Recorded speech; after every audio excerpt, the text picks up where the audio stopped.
کتنی بڑی بات ارشاد فرمائی، فرمایا لا تقنطوا من رحمت اللہ، تم نے میری رحمت سے نا امید نہیں ہونا۔ اللہ کی رحمت سے نا مالک کیا ملے گا؟ فرمایا ان اللہ یغفر الذنوب جمیعا، اللہ سارے گناہ معاف فرما دے گا۔ تو جن لوگوں کو اللہ کی رحمت پر نبی کریم علیہ السلام تشریف فرما ہے، امام غزالی نے لکھا ایک بدو آ گیا، دیہاتی سادہ آدمی، سادے بندے بھی سادے ہوتے ہیں، ان کا بھی اپنا طرز زندگی ہوتا ہے۔ تو بدو آ گیا، سادہ آدمی تھا، آتے ہی السلام علیکم لے کے نا تو کوئی بات ہی نہیں کی، سیدھا سیدھا ہی کہتا یا رسول اللہ صلی اللہ علیہ وسلم یہ بتائیں قیامت کے دن حساب کس نے لینا ہے؟ حضور فرمانے لگے بھائی یہ تو بڑی صاف سی اور مختصر سی اور سادہ سی بات ہے، حساب تو اللہ تعالیٰ نے لینا ہے۔ اب اس نے جو لفظ کہے اللہ کے حبیب کی آنکھوں میں آنسو آ گئے، کہنے لگے اگر اللہ نے حساب لینا ہے پھر انشاءاللہ کرم ہی ہوگا۔ تو حضور فرمانے لگے تمہیں یہ امید کس طرح ہے؟ تو عرض کرنے لگے یا رسول اللہ کریم جب غالب آتا ہے تو معاف ہی کرتا ہے۔ جب کریم کا غلبہ ہوتا ہے نا، کریم بندہ جب کسی پہ قبضہ کر لے تو پھر معاف کرتا ہے، تو اللہ تو سب سے بڑا مہربان ہے۔ وہ بات کی اور اگلا جملہ ہی کوئی نہیں کہا، وہ چلے گئے۔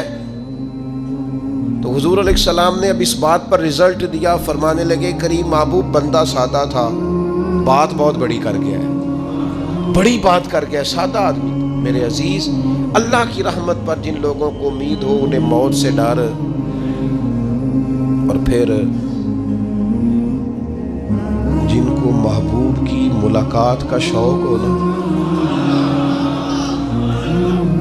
ہم نے جان دے دی وعدہ دیدار پر، ہم سے وعدہ کیا گیا تھا کہ تم مرو گے نا تو تمہیں دیدار ملے گا، تو ہم نے جان ہی دے دی وعدہ دیدار پر، جان ہی دے دی وعدہ دیدار پر۔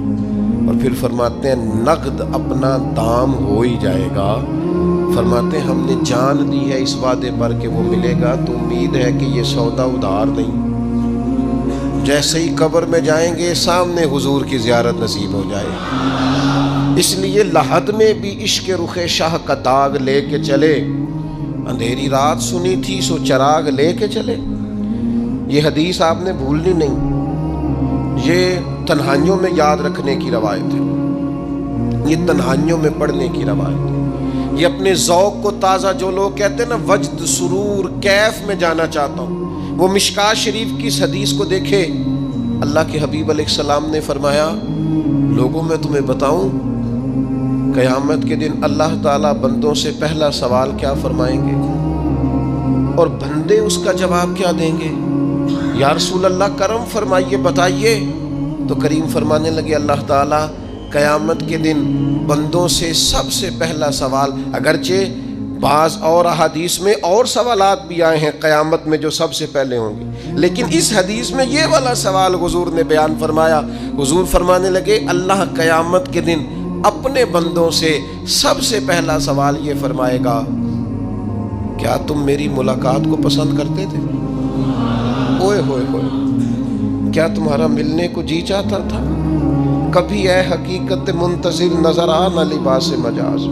اقبال کہتے ہیں تیرے کرم اتنے ہیں دل کرتا ہے تجھے دیکھیں، کبھی کبھی اے حقیقت منتظر نظر آ نہ لباس مجاز میں، لاکھوں سجدے تڑپ رہے ہیں میری جبین نیاز میں، تمہارا دل کرتا تھا مجھ سے ملنے کو؟ حضور فرماتے بندے عرض کریں گے مالک بڑا دل کرتا تھا۔ تو پھر اللہ فرمائیں گے یہ گفتگو کی معنویت تو دیکھو یار، اس کا حسن تو دیکھو۔ اللہ پھر پوچھیں گے کیوں دل کرتا تھا تمہارا؟ دل کرتا تھا تو کیوں کرتا تھا؟ عرض کریں گے مالک اس لیے کہ ہمیں امید تھی کہ تو معاف بھی کر دے گا، رحمت بھی فرمائے گا، اس معافی کی امید پر دل کرتا تھا تو ملے۔ حضور فرماتے ہیں پھر رب فرمائے گا مجھ پر واجب ہے، میں نے اپنے کرم سے واجب کر لیا ہے کہ آج تمہیں جنت عطا کروں گا۔ یہ جو ملاقات ہے نا، ملاقات کہ وہ ملیں گے، ان سے ملاقات ہو۔ عمر بیت گئی نا نام جپتے، عمر بیت گئی نا تذکرہ کرتے، ہم سے بھی لوگ پوچھتے ہیں کیا کمائی کی، کیا زندگی میں حاصل کیا، تو ہم کہتے ہیں شرق سے غرب تک، ملک کے ایک کونے سے لے کر دوسرے کونے تک مدینے والے کی بات کی، حضور کا ذکر کیا ہے۔ نبی پاک کے اور میں اپنی حیاتی تو قربان تھی وہاں، ساری محمد محمد پکیندے گزر گئی ساری۔ یہ اعزاز ہے، یہ کرم ہے۔ اب کیا ہوتا ہے، گناہگار لوگ ہیں، اتنا بڑا دعویٰ تو نہیں کر سکتے، لیکن دل تو چاہتا ہے نا کہ چلو جس کا نام لیا ہے اس کی کبھی زیارت بھی ہو، کبھی ملاقات بھی ہو، کبھی نظر کرم بھی ہو۔ کسی نے اپنے محبوب سے کہا تھا کہ ذرا ایک نظر مجھ پہ بھی کیجئے، تو قریب بیٹھے ایک شخص نے کہا یار تو نے بڑا دعویٰ کیا ہے، جو محبوب ہوتے ہیں ان کو تکلیف نہیں دی جاتی، تو کہتا ہے پورا چہرہ ہی تیری طرف پھیرے۔ تو پھر اس نے اس درویش سے پوچھا کہ میں بھلا پھر کیا کروں، میرا دل تو میرا بھی کرتا ہے نا، چلو یہ تو آپ کی بات ٹھیک ہے کہ اب میں محبوب سے کہوں کہ اتنی تکلیف کرے کہ میری طرف پورا رخ پھیرے تو ٹھیک نہیں، تو پھر بتائیں میں کیا کروں؟ تو اس نے کہا ان راہوں میں کھڑا ہو جا جن راہوں کی طرف وہ کریم دیکھتا ہے۔ چلو اسی با کردار کو دیکھتے دیکھتے بیچ میں تیرے اوپر بھی نظر، مجھ پہ محشر میں نصیر ان کی نظر پڑ ہی گئی، مجھ پہ محشر میں نصیر ان کی نظر، اوئے ہوئے اللہ کرے آپ کو بھی وہ لطف آئے جو مجھے آ رہا۔ کہتے مجھ پہ محشر میں نصیر ان کی نظر، یہ انتہائی عاجزی ہے کہنے والے کی۔ اس نے بالکل اپنے آپ کو ختم کر کے کہا کہ میں قابل تو نہیں تھا، اور میں پھر تکلیف دیتا کہ میری طرف دیکھیں، اسپیشل میرے لیے وقت نکالیں۔ پر کرم یہ ہوا کہ مجھ پہ محشر میں نصیر ان کی نظر پڑ ہی گئی۔ کہنے والے اسے کہتے ہیں خدا کا کرنا، کہنے والے اسے کہتے ہیں خدا کا کرنا۔ اللہ نے کیا کہ نظر مجھ پر پڑ ہی گئی، اور جب پھر پڑ گئی تو تیری ایک نظر کا کمال ہے اور میری زندگی کا سوال ہے۔ بس جب پڑ گئی تو سو پھر پڑ گئی۔ موت سے وہ بندہ کبھی نہیں ڈرتا جسے ملاقات کا شوق ہو، ملنا چاہے داتا علی اجویری سے اور موت سے ڈرے، ملنا چاہے حضرت غوث پاک جیلانی سے اور پھر موت سے ڈرے، زندگی گزری ہو علی علی کرتے پھر موت سے ڈرے، عمر بھر سیدنا عثمان غنی کی سخاوت کی بات کی ہو اور پھر جنت میں جا کے ان سے ملنے کا شوق پیدا نہ کرے، ساری زندگی سیدنا فاروق کا عدل بیان کیا ہو، ساری زندگی ان کے انصاف کا تذکرہ کیا ہو، پوری امت کو بتایا ہو کہ اگر جینا چاہتے ہو تو عمر کے رستوں پر چلو، اور پھر یہ موت سے ڈرے اور مر کے جناب فاروق اعظم کی زیارت کو پسند نہ کرے، جسے صدیق کی وفائیں یاد ہو، جنہیں جناب ابو بکر صدیق کا عشق یاد ہو، وہ پھر ان کی زیارت نہ کرنا چاہے اور ساری عمر حضور کی نعت پڑھی ہو۔ مانا نہیں آتا تھا پھر بھی کہا بلغ العلا بکمالہ کشف الدجی بجمالہ حسنت جمیع خصالہ صلو علیہ والہ سے نہیں ترجمہ آتا تھا، پر جب بھی کو پڑھتا تھا یہ بھی جھومتا تھا، مولا یا صلی وسلم دائماً۔ میں آپ کو بتاتا ہوں توتلا آدمی، توتلا اور دیوانہ مجذوب بیچارہ، سمجھ نہیں، توتلا بولنا بھی ٹھیک نہیں آتا۔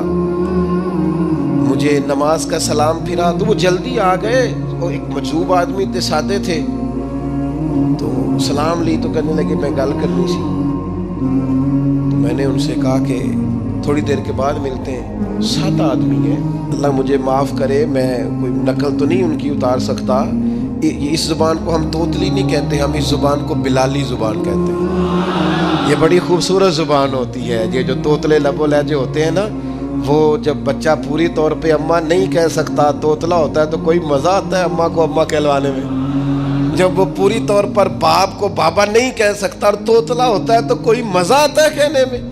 وہ جب دادی نانی دادا کہتا ہے تو دادے کا دل کرتا ہے یہ 100 بار کہے، چونکہ اسے کہنا نہیں نہ آتا، لیکن اس توتلاہٹ میں جو اس کو لطف آتا ہے۔ مجھے بڑے لوگ آ کے شعر سناتے ہیں، میں نے بڑے خوشگلو نعت خانوں سے زندگی میں سنا ہے، وہ صاحب میرے پاس آئے اور میں نے کہا بعد میں ملیں گے، تو سادہ آدمی ہے، مجذوب ہے، پورا شعور نہیں رکھتا، مجھے کہنے لگا مصطفیٰ جان رحمت کے بعد مصطفیٰ جان رحمت پہ لاکھوں سلام کے بعد، یعنی مانا یہ تھا کہ سلام کے بعد. تو اب بڑے بڑے سریلے بندوں سے بھی بندہ سنتا ہے، میرا دل کرے. اور میں نے جان بوجھ کے ان سے کہا دوبارہ کیا جائے ذرا، کیونکہ توتلے تھے نا. میں نے کہا تو کہنے لگے مصطفیٰ جان رحمت پہ لاکھوں سلام کے بعد. او میرے عزیز یاد رکھو، ساری زندگی حضور کی نعتیں پڑھی، نبی پاک کے تذکرے سنے، اب موت سے ڈر جائیں؟ حالانکہ موت تو ایک پل ہے، پل سے گزریں گے تو سامنے اللہ کا دیدار بھی ہوگا، مدینے والے کی زیارت بھی نصیب ہوگی. تو زیارت ہوگی اور ہر نظر کانپ اٹھے کہ محشر کے دن خوف سے ہر کلیجہ دہل جائے گا. اوڑھ کر کالا جبہ وہ آ جائیں گے اور سارے محشر کا نقشہ بدل جائے گا. یہ موت کا خوف نکالنے والی چیزیں ہیں، ڈر. اچھا مجھے ایک بات بتائیں، یہ میں امید کی بات کرنے لگا ہوں. چلیں اب یہ بات تو مشکل ہے پر کرنی پڑے گی، مجبوری ہے. کبھی کبھی ابا جی سے مار بھی پڑ جاتی ہے بندے کو، گھر میں کو 2-4 لگ بھی جاتی ہیں. تو اس وقت نا جو سب سے بڑا سہارا کسی کو نصیب ہوتا ہے وہ یہ ہوتا ہے کہ اللہ کرے اماں گھر میں موجود ہو. اور میں نے دیہاتوں میں کئی مائیں ایسی دیکھی ہیں جو بیٹے کے حصوں کی مار کھاتی ہیں. ابا نے ڈنڈا لے لیا ہے بیٹے کی غلطی پہ، اب اماں بیچاری سامنے ہو گئی ہے، 2-4 اس نے بھی کھا لی. یہ بات آپ سمجھیں، موت کا خوف نکالنے کے مفہوم میں بات عرض کر رہا ہوں. اماں موجود ہو نا گھر میں تو ابا سختی بھی کرنے لگے تو کسی وقت احساس ہوتا ہے کہ جناب یہ سختی نہیں ہوگی کیونکہ میری اماں، اور اماں پوری وکیل بن جاتی ہے کہ نہیں تو نہیں پتا وہ ہو گئی غلطی، وہ فلانے دے منڈے نے خراب کیتا ہے، حالانکہ ہو سکتا ہے اس نے اس کو بھی خراب کیا ہو، لیکن وہ اماں وکیل ہے، وہ وکالت کر رہی ہے اور وہ بے لوث کر رہی ہے. ہوتا ہے ایسے. اس بات کو سمجھ لے اچھے طور پر، موت کا خوف نہیں، ڈر نہیں. اس لیے کہ گھر میں ماں موجود ہو تو باپ کا ڈر نہیں ہوتا.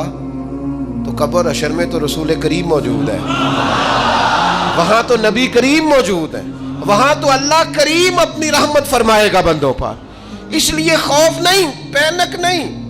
اپنی غلطیوں کا احساس ضرور کریں، اپنے اعمال پر توجہ ضرور دیں، لیکن موت کے خوف تلے دبتے نہ جائیں. انشاءاللہ صبح قیامت کرم ہوگا.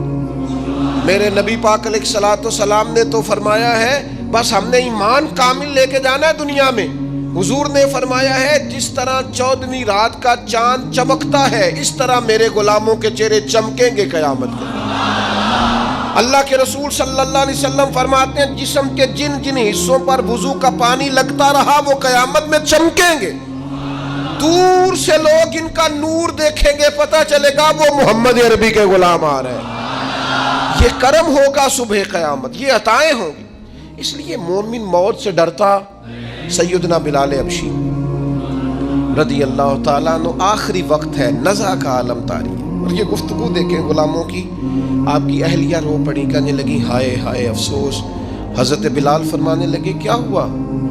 کہنے لگی افسوس ہے کہ آپ دنیا سے جا رہے ہیں. تو حضرت بلال نے مضمون ہی بدل دیا، سوچ کا زاویہ ہی بدل دیا. فرمانے لگے یہ افسوس کا مقام نہیں، یہ تو خوشی کا مقام ہے. اس لیے کہ میری آج آنکھیں بند ہوں گی، قبر میں کھلیں گی، مدینے والے محبوب سے بھی ملوں گا، حضور کے غلاموں سے بھی ملوں گا صلی اللہ تعالی علیہ وسلم. تو موت تو مقام مسرت ہے، اور اگر یہ مل جائے زندگی میں. ایک بدو ایمان لے آئے، ابن ماجہ میں موجود ہے. حضرت ابو ہریرہ رضی اللہ تعالیٰ عنہ حدیث کے راوی ہیں، فرماتے ہیں ایک بدو ایمان لائے اور انہوں نے حضور علیہ السلام کے ساتھ ہجرت بھی کی. ابن ماجہ میں موجود ہے. تو نبی پاک علیہ السلام نے نا انہیں ایک صحابی کے ساتھ کر دیا. اب ان کے کام کاج میں مصروف ہو گئے ان کے ساتھ. تو حضور علیہ السلام نے نا ایک جگہ سے مال غنیمت آیا. تو طریقہ مبارکہ یہ تھا کہ مال غنیمت میں سب کو حصہ دیا جاتا تھا. اگرچہ وہ جہاد پہ نہیں گئے لیکن حضور نے انہیں بھی حصہ دیا. تو وہ صحابی تو رو پڑے، عرض کرنے لگے حضور میں اس کے لیے تو ایمان نہیں لایا تھا. حضور نے فرمایا پھر بتائیے، گرچہ حضور جانتے ہیں کس لیے لائے تھے. عرض کی حضور میں تو اس لیے ایمان لایا تھا کہ میں رب کی راہ میں لڑوں گا اور میں اپنی جان پیش کروں گا. میں شہادت کے لیے ایمان لایا تھا، مجھے یہ مال دولت نہیں چاہیے. تھوڑی ہی دیر گزری کہ ایک اور مارکے کا اعلان ہو گیا، جنگ کا اعلان ہو گیا۔ حضور نے فرمایا چلو، وہ گئے، اور چند ہی لمحے گزرے کہ وہ میدان میں اترے اور پھر شہید ہو گئے۔ صحابہ کرام ان کی مقدس لاش مبارک کو اٹھا کے محبوب کے قدموں میں لائے تو نبی کریم نے کیا خوبصورت بات ارشاد فرمائی۔ حضور فرمانے لگے دیکھو اس نے اللہ کی تصدیق کی ہے تو رب نے بھی اس کی تصدیق فرما دی۔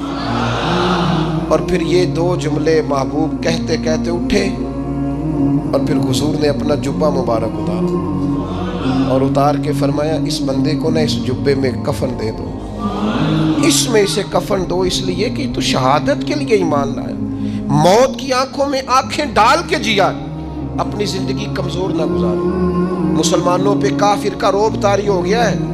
ایک تو ہوتا ہے نا کہ کوئی مدد کرنا، کوئی آگے بڑھنا، فلسطین کا نام تک نہیں لے رہے حکمران زبان سے، ذکر تک نہیں کر رہے، چینل ذکر نہیں کر رہے۔ اتنا رعب، اتنا کفر کا خوف، صرف اس لیے کہ ہمیں موت کا ڈر ہے، مر جائیں گے تو بستر پہ نہیں مریں گے، بیماریوں سے نہیں مر جاتے لوگ۔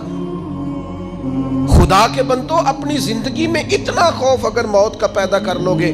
حضرت سعید ابن جبیر رضی اللہ تعالیٰ عنہ بہت بڑے فقیہ تھے، حجاج بن یوسف نے بلایا اور کہنے لگا میں تمہیں موت دینے لگا ہوں، مار دوں گا تمہیں۔ بڑا ظالم آدمی تھا، بڑے لوگ اس نے قتل کیے تھے۔ حضرت سعید رضی اللہ تعالیٰ عنہ مسکرا پڑے اور غصے میں آیا، کہنے لگا کیوں ہنستے ہو؟ فرمانے لگے تو بڑا بیوقوف ہے، تجھے کس نے کہا زندگی اور موت تیرے ہاتھ میں؟ یہ تو تب آئے گی جب میرا رب چاہے گا۔ کہنے لگا لے جاؤ ان کو اور جا کے قتل کر دو۔ تو وہ جب جلاد لے جا رہے تھے تو آپ اور کھل کے مسکرائے، ہنسے۔ یہ آپ کی طاقت ہے کہ موت کو دیکھ کے مسکراہٹ ہو، لبوں پہ تبسم، رقصہ ہو، مسکرائے۔ جب آپ مسکرا رہے تھے تو اس کو اور غصہ آیا، واپس بلایا، کہنے لگا مسکراتے کیوں ہو؟ فرمانے لگے تیری جرت پہ مسکرا رہا ہوں، اور اس بات پہ مسکرا رہا ہوں کہ رب کتنا بے نیاز ہے، تیرے جیسے لوگوں کو بھی مہلت دے رکھی ہے، کتنا بے نیاز ہے، تیرے جیسے لوگوں کو مہلت دے۔ اور غصے، کہنے لگا میرے سامنے قتل کرو۔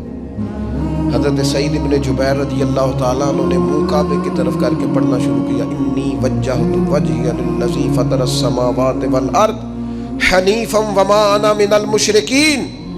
آپ یہ پڑھ رہے تھے تو کہنے لگا اس کا منہ کعبے سے پھیر دو۔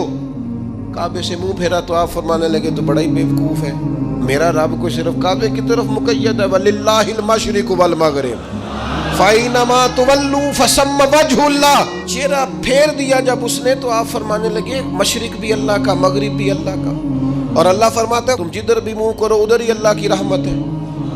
یہ پڑھا تو اب اس نے لٹایا، اور جب وہ آپ کو قتل کر رہا تھا تو حضرت سعید ابن جبیر کی ایک زوردار آواز گونجی، فرمایا یاد رکھنا مجھے اسی طرح قتل کرنا جس طرح تم خود قیامت میں قتل ہونا پسند کرتے ہو۔